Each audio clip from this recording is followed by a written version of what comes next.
Love is in the air or at the falls. Talaga kasing na-fall sa ganda ng Talon sa Norte ang ilang magkasintahan na piniling gawin itong backdrop ng kanilang wedding proposal. Pusuan na yan sa report ni Joseph Moro.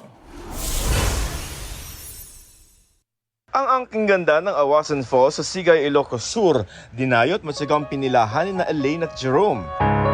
Pagdating sa view deck, di pinalagpas ni Elaine na umawra at mag-strike a pose. Pero ang ganda ng talon, taob kay Elaine. Harap! Nang si Jerome biglang lumuhod at nag-propose. Haba ng hair. Nagandahan kasi talaga ako dun sa balls na yan.